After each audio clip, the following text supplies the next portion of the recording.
అందరికీ నమస్తే నొల్లా welcome to MR media Telangana. This is Rekha. నిజాల మీద మాట్లాడుడంటే ప్రభుత్వానికి వణుకు పుడతా ఉన్నది. నిజాల మీద చర్చ పెడదాం, నిజం మాట్లాడదాం, ప్రజలకు పాలేవో నీళ్ళేవో తెలియాలి, అర్థం కావాలంటే ప్రభుత్వంకు గజగజ వెన్నులో వణుకు పుడతా ఉన్నది. ఇది నిజమైన ముచ్చట, ఇది వాస్తవమైన ముచ్చట. ఏదైతే పాలమూరు రంగారెడ్డి ప్రాజెక్టు గురించి అసెంబ్లీలో చర్చ పెడదాం, అసెంబ్లీలో సమావేశం ఏర్పాటు చేద్దాం, సమావేశాలు ఏర్పాటు చేసిన తర్వాత చర్చ పెడదామని చెప్పేసి నిర్ణయం తీసుకొని దాని మీద పవర్ పాయింట్ ప్రజెంటేషన్ ఇవ్వడానికి రాష్ట్ర సర్కార్ సిద్ధమైతా ఉన్నది.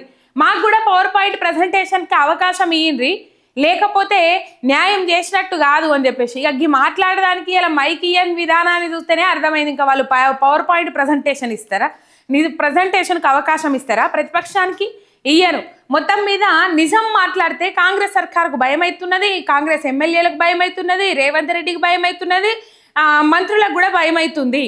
ఎందుకంటే నిజాలు మాట్లాడితే సబ్జెక్టుతో కొట్టేంత నాలెడ్జ్ వాళ్ళ దగ్గర లేదు.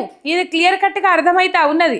నిన్న ముఖ్యమంత్రి రేవంత్ రెడ్డి ఓ ప్రెస్ మీట్ పెట్టి బచావత్ ట్రిబ్యునల్కు, బ్రిజేష్ కుమార్ ట్రిబ్యునల్కు అసలు తేడా తెలియదు ముఖ్యమంత్రి గారికి. 1969వ సంవత్సరంలో బచావత్ ట్రిబ్యునల్ ఏర్పాటు చేసిండ్రట. బ్రిజేష్ కుమార్ ట్రిబ్యునల్కి, బచావత్ ట్రిబ్యునల్కి అసలు తేడా తెలియదు. పాపము బచావత్ ఏడున్నారో ఏం కథనో తెలియదు కానీ ఆగమవుతారు. 2004లో నేనేడున్నానా నాయన, 2004లో నా పేరు మీద ట్రిబ్యునల్ ఎట్లా వచ్చిందిరా నాయన అని చెప్పేసి ఆగమవుతాడు కావచ్చు పాపం ఆయన. నిజంగా రేవంత్ రెడ్డికి నీళ్ళ మీద చర్చ పెట్టాలన్నా, నీళ్ళ మీద చర్చ పెడితే తరతరాలుగా తెలంగాణ రాష్ట్రానికి అన్యాయం చేసింది కాంగ్రెస్ పార్టీ అని చెప్పేసి బయట పడుతుంది. కాబట్టి నీళ్ళ మీద చర్చ పెట్టడానికి భయపడతా ఉన్నాడు. భయపడి మొన్న ఏం మాట్లాడిండు రేవంత్ రెడ్డి? భాష ఏం మాట్లాడిండు? కొడంగల్లో కేసీఆర్ మీద, హరీష్ రావు మీద, కేటీఆర్ మీద నోరు బారేసుకున్న తర్వాత ఒక ముచ్చట మాట్లాడిండ్రు. మీరు అసెంబ్లీకి రాండ్రి కేసీఆర్, మీ గౌరవానికి భంగం వాటిల్లకుండా నేను చూసుకుంటా, మీకు ఎంతసేపు కావాలంటే అంతసేపు మైక్ ఇస్తా, మీరు ఎన్ని రోజులు అసెంబ్లీ సమావేశాలు నడపమంటే అన్ని రోజులు అసెంబ్లీ సమావేశాలు నడుపుతానన్నారు. ఇక మొన్న అసెంబ్లీకి కేసీఆర్ వచ్చిండ్రు. 29 తారీఖు నాడు మొదలైన సమావేశాలు. దాన్ని కూడా ఎట్లో రాద్ధాంతం చేయాలని చూసిండ్రు. ఏ విధంగానో ఇబ్బంది పెట్టే ప్రయత్నం చేసిండ్రు. కేసీఆర్ మీద నోరు వారేసుకునే పేడు పత్రికలన్నీ. కానీ మరి రేవంత్ రెడ్డి కూడా పోయిండు కదా, రేవంత్ రెడ్డి పోయిందని ఏ పత్రిక హైలైట్ చేయలే, ఏ వార్త రాయలే. కేసీఆర్ అట్లా వచ్చిండి ఇట్లా పోయిండు, కోతి కొబ్బరి చిప్ప దొరికినట్టే అయింది. రేవంత్ రెడ్డి కూడా అట్లా వచ్చిండి ఇట్లా పోయిండు, గా వార్త అయితే రాసుకురాలేదు. కానీ గాముచ్చిన పక్కకు పెడితే ఇక ఈ పాలమూరు రంగారెడ్డి అంశం మీద చర్చ జరుపుదాం అని అన్నాడా? నిన్న పొద్దుకి ఏం మాట్లాడిండు మళ్ళీ కేసీఆర్ మీద, మాజీ మంత్రి హరీష్ రావు మీద? రేవంత్ రెడ్డి ఆయనకు కుక్కతోకకు రాయి కడితే చక్కగా అవుతుందా?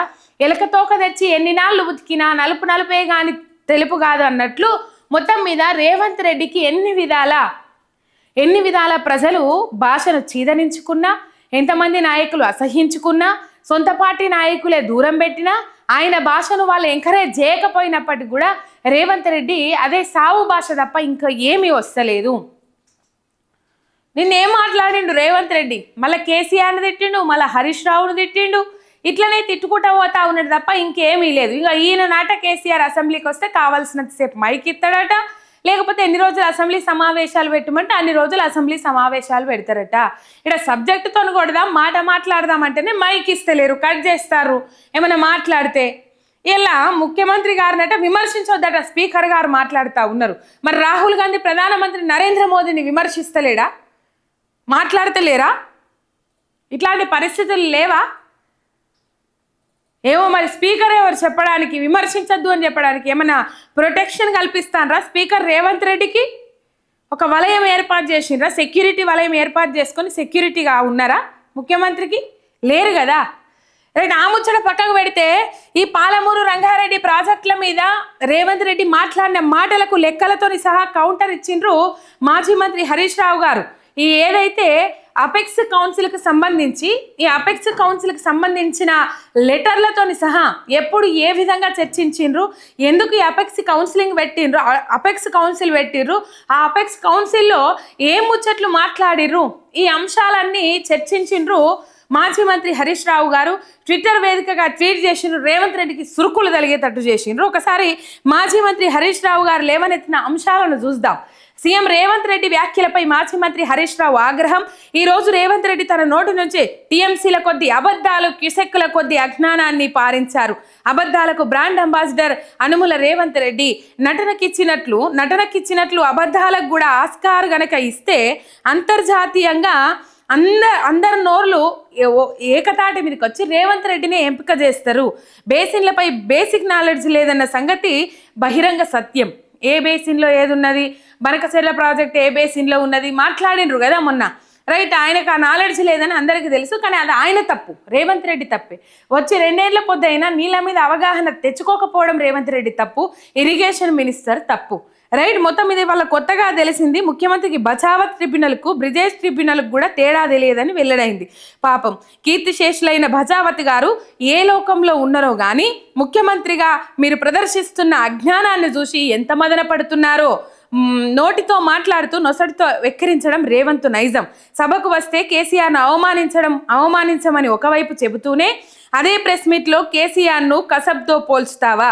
తెలంగాణ పోరాటాన్ని ఉరకలెత్తించి 4 కోట్ల ప్రజలను ఒక్కటి చేసి ప్రాణాలకు తెగించి నిరాహార దీక్ష తెచ్చి నీ కాంగ్రెస్ మెడలు వంచి తెలంగాణను సాధించిన మహనీయుణ్ణి కసబ్తో పోల్చిన నీకు సంస్కారం, మర్యాద అనే పదాలకు అర్థం కూడా తెలియదు అని చెప్పేసి ఇవన్నీ మాట్లాడుకుంటా నీకు తెలిసిందల్లా అనాగరికమైన భాష, అసభ్య పదజాలం, బూతు ప్రసంగం, కేసీఆర్ గారిని నన్ను ఉరిదీయాలనని రాళ్లతో కొట్టాలనంటూ అనాగరిక వ్యాఖ్యానాలు చేస్తూ మరోవైపు మర్యాద పాటిస్తానని శుద్ధపూసలా నటిస్తావని చెప్పేసి మాజీ మంత్రి హరీష్ రావు గారు మండిపడ్డ తర్వాత ఇవేవైతే నీళ్లు ఉన్నాయో కృష్ణా జలాల గురించి, పాలమూరు రంగారెడ్డి గురించి ప్రస్తావన వచ్చినప్పుడు 299 టీఎంసీలకు సంతకం పెట్టిందే కేసీఆర్, 299 టీఎంసీలకు ఒప్పుకున్నదే కేసీఆర్ అని చెప్పేసి ఇటు కాంగ్రెస్ నాయకులు అటు బీజేపీ నాయకులు ఏమంటారు, కేసీఆర్ మీదనే ఎదురుదాడికి దిగిండ్రు కదా.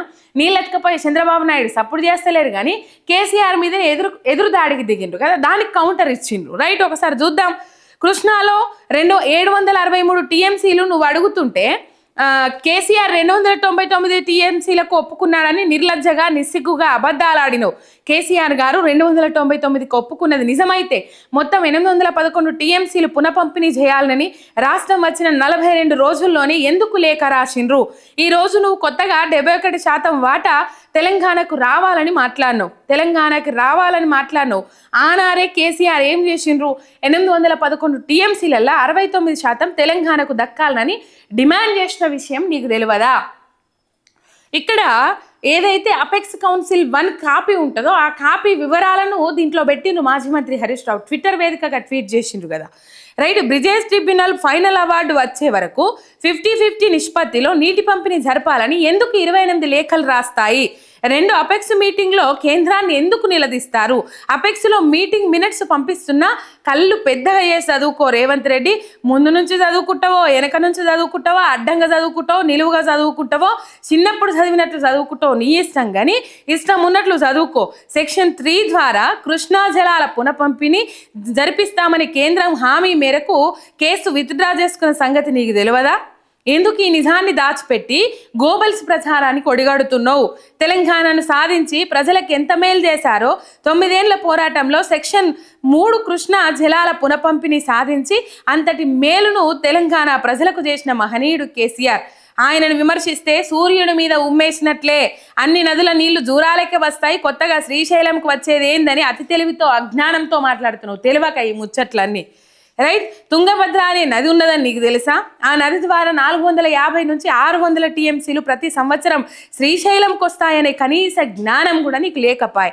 ఇప్పుడు నేను ఎందుకు దొరికిపోయిన ప్రభుత్వం అని పెట్టినా అంటే ఈ శ్రీశైలం జూరాల ఏవైతే జలాలు ఉన్నాయో ఆ జలాల వివరాలన్నిటినీ పాలమూరు రంగారెడ్డి ఈ అంశం మీద అసెంబ్లీలో చర్చ జరగకముందే 15 ఏళ్ల నుంచి అడ్డుకుంటూ వస్తూ ఉన్నది కదా ఇదే కాంగ్రెస్ ప్రభుత్వం కానీ, లేకపోతే అంతకుముందు కాంగ్రెస్ ప్రభుత్వం కానీ, ఇటు పోతే టీడీపీ అది చంద్రబాబు నాయుడు కానీ. ఎందుకంటే ఈ ప్రాజెక్టు పూర్తయితే వాళ్ళకి నీళ్లు పోవని. రైట్, ఇవన్నీ మాట్లాడుతున్న నువ్వు అసలు నీకు తెలుసా తుంగభద్ర అనే నది ఉన్నదని నీకు తెలుసా? దాని నుంచి 450 నుంచి 600 టీఎంసీలు ప్రతి సంవత్సరం వస్తాయని తెలుసా అనేది తెలియదు పాపం. రైట్. ఈ సంవత్సరం జూరాల మీద ఆధారపడ్డ ప్రాజెక్టుల కింద 5.50 లక్షల ఎకరాల ఆయకట్టుకు మీ ప్రభుత్వమే ఎందుకు హాలిడే ప్రకటించింది, క్రాప్ హాలిడే ప్రకటించింది? అదే శ్రీశైలం మీద ఉన్న ఆధారపడ్డ కల్వకుర్తికి లోటు లేకుండా ఈ ఏడాది 2.80 లక్షల ఎకరాలకు నీళ్ళు అందిస్తున్నది మీ ప్రభుత్వమే కదా. జూరాల, నెట్టెంపాడు, భీమా, కోయిల్ సాగర్ రైతులకు ఈ విషయం తెలుసు. ఇంకా దాని మీద పాలమూరు రంగారెడ్డి భారం కూడా పెడితే ఎవరికి నీళ్లు రాక అందరు ఆగమైపోరా? పాలమూరు రంగారెడ్డి మీద ఎన్జిటిలో ప్రబుద్ధుడు ఒకడు కేసులు వేసిండు అన్నావు. ఆ ప్రబుద్ధుని పురమాయించింది నీ కాంగ్రెస్ ప్రభుత్వమే కదా. ఆయన పాలమూరుకు 90 టీఎంసీలకు డిపిఆర్ పంపి 7 అనుమతులు తెచ్చింది బీఆర్ఎస్ కేసీఆర్. మీరు వచ్చిన 2 ఏళ్లలో ఒక్క అనుమతి కూడా సాధించింది లేదు. డిపిఆర్ వెనక్కి వచ్చేలా చేశారు. ఇది నీ సమర్థత, నీ గొప్పతనం అని చెప్పేసి ఏదైతే ఈ జూరాల శ్రీశైలం ప్రాజెక్టుల గురించి మాట్లాడిండ్రో మాజీ మంత్రి హరీష్ రావు కౌంటర్ ఇచ్చిండ్రో, అన్ని శ్రీశైలంకే వచ్చేది, శ్రీశైలంకి వస్తాయని కూడా తెలియదు పాపం ఆయనకు. అంటే నీళ్ళ మీద గంత అవగాహన ఉన్నది, గంత సోయి ఉన్నది. ఇక దొరికిపోతాం ఈ పాలమూరు రంగారెడ్డికి సంబంధించి, లేకపోతే ఈ శ్రీశైలం జూరాలకు సంబంధించిన వివరాలన్నీ వెబ్సైట్లో ఉంటే లెక్కలతోని సహా దొరికిపోతామని చెప్పేసి ఏం చేసిరు తెలుసా, ఏం ఘనకార్యం చేసిరు తెలుసా? ఇగో ఒక్కసారి ఆ ఘనకార్యం మీకు చూపెడతా చూడు.